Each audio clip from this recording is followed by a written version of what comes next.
കല്യാണം ഇനി വേറെ level. Basid wedding mall, Basid arcade, Poongottukulam, Tirur. ഉണ്ണിയാലിൽ യൂത്ത് ലീഗ് പ്രവർത്തകർക്ക് വെട്ടേറ്റ സംഭവത്തിൽ 3 പ്രതികളെ അറസ്റ്റ് ചെയ്തു. വ്യാഴാഴ്ച രാത്രി 8:30യോടെയാണ് സംഘർഷമുണ്ടായത്.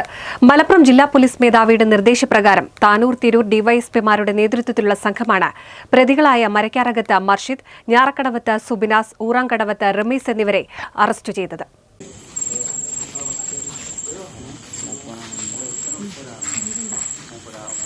വ്യാഴാഴ്ച രാത്രി 8:30യോടെയാണ് ഉണ്ണിയാലിൽ ജ്ഞാനപ്രഭ സ്കൂളിന് സമീപത്ത് സംഘർഷമുണ്ടായത്. 2 യൂത്ത് ലീഗ് പ്രവർത്തകർക്ക് വെട്ടേൽക്കുകയും മറ്റൊരാൾക്ക് ഇരുമ്പ് വടികൊണ്ടുള്ള അടിയിൽ പരിക്കേൽക്കുകയും ചെയ്തു. ഉണ്ണിയാൽ സ്വദേശി ചേക്കിന്റെ പുരയ്ക്കൽ അജ്മൽ, ആലി ഹാജിന്റെ പുരയ്ക്കൽ റിയാൻ എന്നിവർക്കാണ് വെട്ടേറ്റത്. ഉണ്ണിയാൽ കൊണ്ടാരന്റെ പുരയ്ക്കൽ നൂറുദ്ദീനാണ് അടിയിൽ പരിക്കേറ്റത്. ഗുരുതരമായി പരിക്കേറ്റവരെ കോഴിക്കോട് സ്വകാര്യ ആശുപത്രിയിൽ പ്രവേശിപ്പിച്ചു.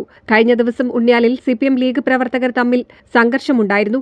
ഇതിന്റെ തുടർച്ചയായാണ് വ്യാഴാഴ്ച രാത്രിയിലും സംഘർഷമുണ്ടായത്. സംഭവവുമായി താനൂർ പുതിയ കടപ്പുറം സ്വദേശികളായ 3 പ്രതികളെ അറസ്റ്റ് ചെയ്തു. മരക്കാരകത്ത് മർഷിദ്, ഞാറക്കടവത്ത് സുബിനാസ്, ഊറാങ്കടവത്ത് റമീസ് എന്നിവരാണ് അറസ്റ്റിലായത്.